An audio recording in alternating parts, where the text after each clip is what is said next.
We're going to take a little moment and have a little heart to heart. The Lord told me to share my story, my testimony. So I'm going to share it with you. So sit down and get comfortable, because it's about to get good. First off,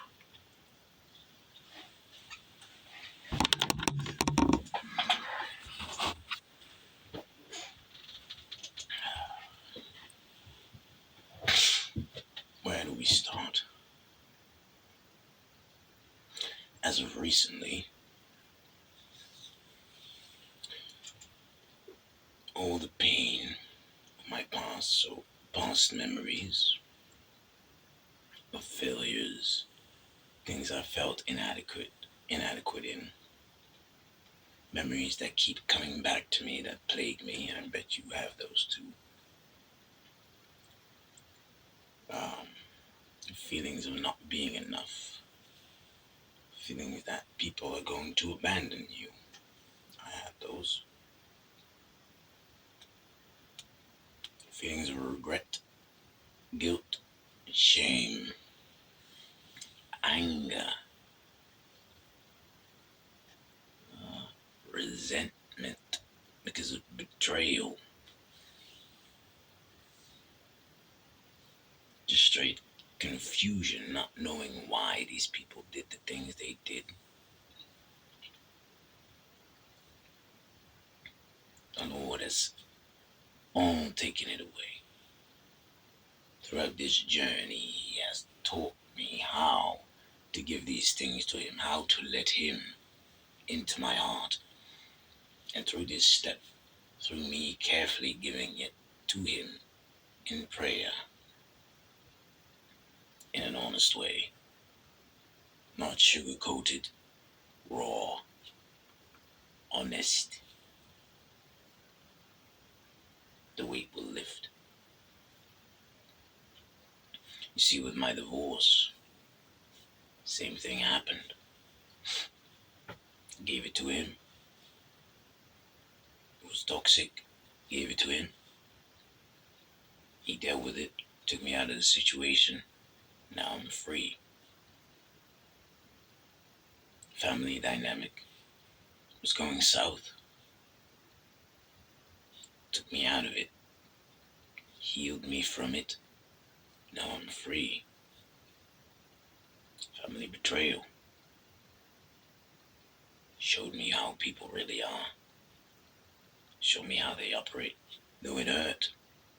Oh, though it hurt. I'm still working on that. But I thank Him for it is already done in the spirit. It only has to get here. So that is dealt with. The loss of everything that I held dear. The Lord has helped it by telling me you are all, or I am all that I need. Speaking from the perspective of the Lord. See, the Lord is all that I need. He's my shepherd, I shall not want. Now you might ask, what does that look like? Imagine yourself, right, in a situation. You're trying to find work so you can pay your expenses. You're trying to deal with betrayal from a certain someone. And in the meantime, you're also dealing with pressure on the home front to do certain things. Now, you have these three things, these three enemies placed around you, pushing in. And then the Heavenly Father comes in and says, skip the job. Don't listen to what your parents are saying. And move away from the person that is not who they say they are. Now, can you imagine what a person in that moment, with the emotional baggage of that situation, was thinking?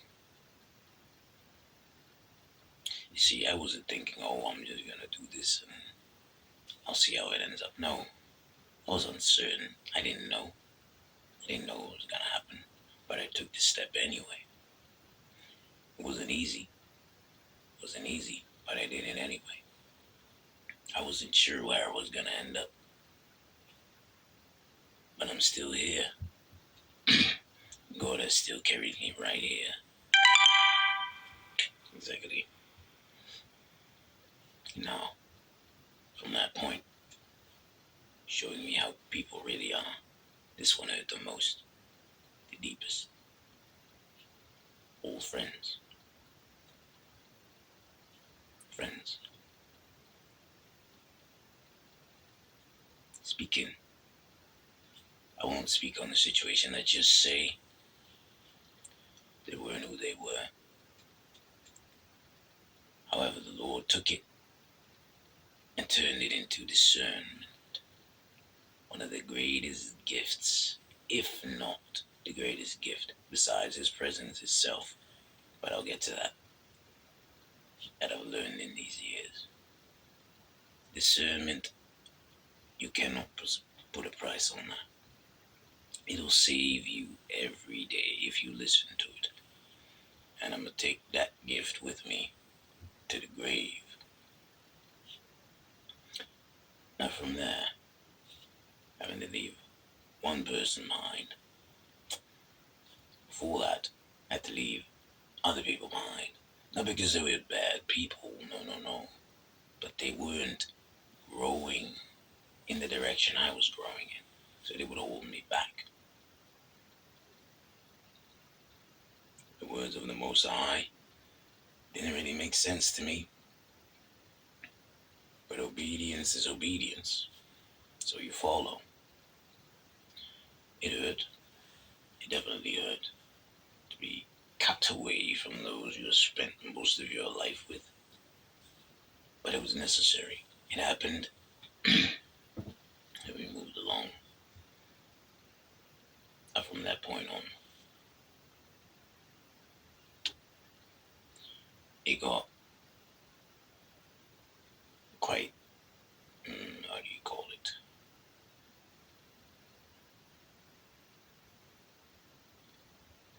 Complicated. Because the family was falling apart. Certain people weren't faithful to others, certain people making other people unwell,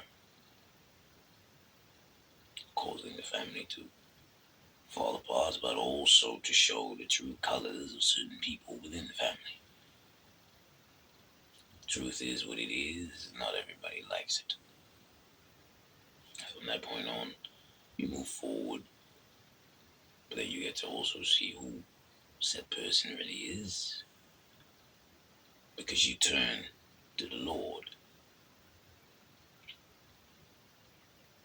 Betrayal, and more betrayal. But guess what? The Lord took it, turned it for my good. He can do that for you too. But the question is, are you willing to let Him in? And now the most important part, and this is for the viewers who stay till the end, because this video is now almost 10 minutes. I was in a deep place, a deep, dark place in the time of my divorce, right? Pornography addiction, alcohol addiction, drug addiction, chronic people pleaser, chronic. Could not think for myself. My mental was all messed up. I didn't have any direction. I didn't know what to do. I didn't know how to think. I had a plan, but it failed. I had another plan, but that failed also. Nothing seemed to go right. I was under heavy spiritual warfare all day.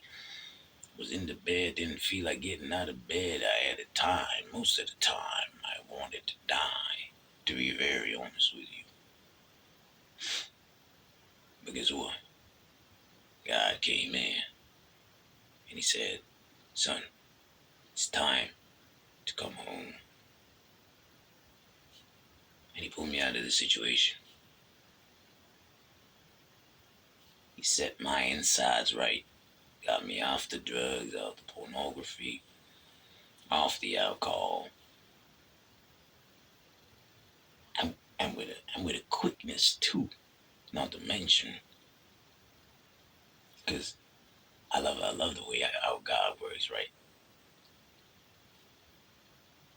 I had a couple relapses going back into it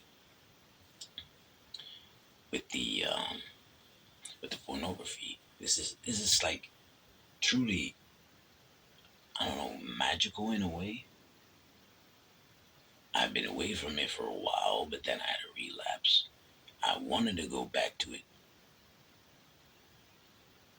but the searching for it was difficult. Plus, there was a burning sensation, and everything in me was screaming, "Don't do it! Don't do it!" It was like he was right there next to me, and guess what? He is. He's right there next to you. I'm talking to you right now. He's sitting here right now. You just can't see him, but you can feel him. You can sense him. No, he's always there to help you. Now, with the smoking, with the drinking, we took this in steps. Yes.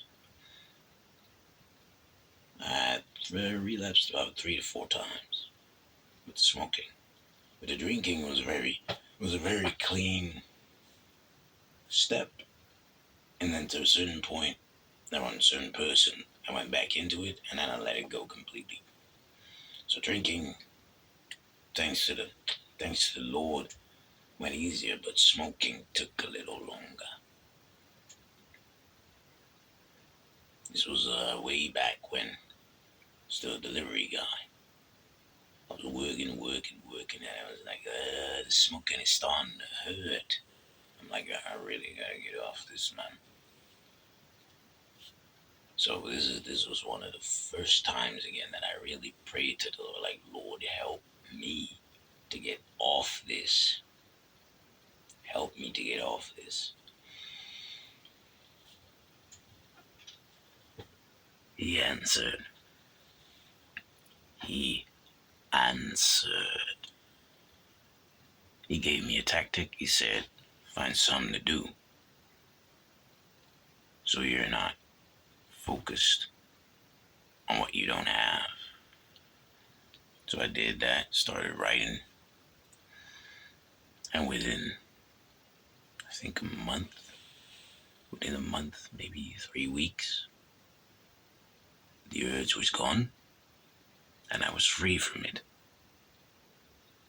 Yes, free from it. Things most people need a professional help with, struggle with, completely go all over their head about. 3 months, it's gone with the help of God. Exactly. People are looking in the wrong places for help. You gotta go to God for that. Now, the first relapse. I don't know exactly when this was, but I remember 3 of them. I'm gonna give you the last one because the last one is the most evident that God is like, okay, this is enough. You've heard. You've shown that you can do it. Now you just. This was around the time that I used to be in the moving company. Around this time, I was under heavy warfare. So the stress started to get to me. I was like, oh, well, yep, start smoking. It was a bad decision. I knew it was a bad decision, but I still did it. And then after a while, I think God said, okay, is this what you want to do? Okay, I'm going to make you feel what it's going to feel like in a couple of years when you can't breathe anymore. So one night, I really couldn't breathe. Like it was hard. I was struggling between either taking a hit or breathing. It was like, okay, choose. Either you live or you smoke. What is it gonna be? And I was like, Okay, you're making it an easy decision now. You're making it an easy decision. So from that point on, started to step towards letting it go, and then just I think like one day or one night I just tossed it. And I have to say that last time it went way easier because now I don't know how long I've been clean, but it's been a while. It's been a while, at least a year, I'd say. Yeah, at least a year. That's what God can do for you. That's what God can do for you, man. But you gotta trust. You gotta let him in. You gotta let him in. Now, I have a lot more life, but I can't fit that into a video under 20 minutes. So I'm gonna do it in parts. I'm gonna do it in parts. If God allows me. So I have to discuss it with him first. But I pray that my testimony, that my journey from being unappreciated, cast aside, abandoned, betrayed, falling into the pit of depression, addiction, and having to deal with extreme spiritual warfare, and living through the death of my uncle, all within the same period, at least 1 year, or 1.5, if we're being exact. None of it mattered. Why? Because the Lord redeems. He has always redeemed, and he will always redeem. And now the thing is, he's going to use me to show you. That's what this is. That's what this testimony is. Now the question is, are you going to believe that he can do it for you? Because this testimony has done only half the work if it does not awaken something within you. So I want to leave you with this. If he can do it for me, what makes you think he can't help you of your problems, of your pain, the things you need to heal from? Just think about that. Amen.